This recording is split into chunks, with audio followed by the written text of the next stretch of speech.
Our final nominee for the 2014 AutoGuide.com Car of the Year Award is a vehicle in a class all its own. Literally, it's the Mercedes CLA. Nearly a decade ago, Mercedes-Benz invented a new segment with the larger CLS class, and the company's looking to do it again. But the CLA is revolutionary not just because it's creating its own segment, but the fact it is the first front-wheel drive Mercedes to be sold in America. It is bringing affordability and fuel efficiency to luxury car buyers.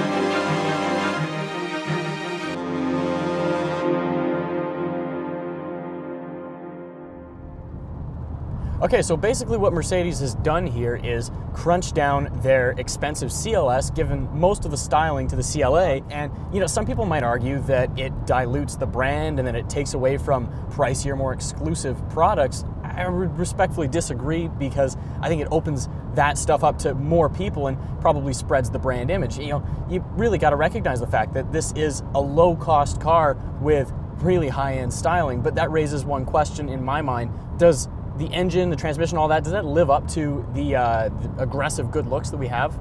Yeah, the 2-liter turbo is actually a great motor. It makes more power than you would see on paper. It feels like it's pushing out close to the 240 as opposed to just over 200. Now, the problem with the engine is it's hooked up to a 7-speed dual-clutch transmission, which normally would be great news, but in this application, it's pretty rough. It hesitates, especially around the city. It doesn't seem to be all that smooth. So now for a starting price of around 30,000 bucks, that's really not bad, is it? No, I mean, this version we're driving isn't quite that cheap, but the interior still feels like you're in a Mercedes-Benz. It doesn't feel like you're in some wannabe down-market car. I mean, it's got this really nice sort of fake metal dash insert, and then this almost iPad-looking command center.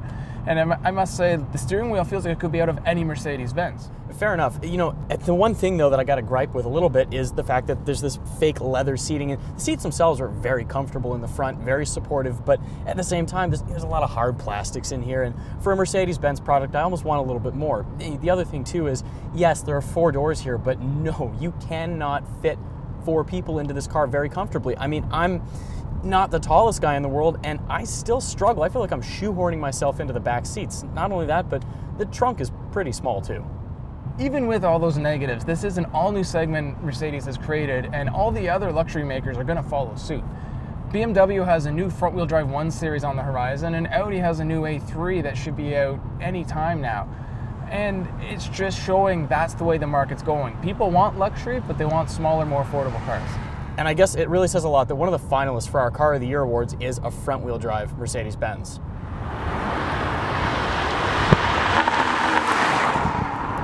So there you have it, 5 nominees from 5 different categories.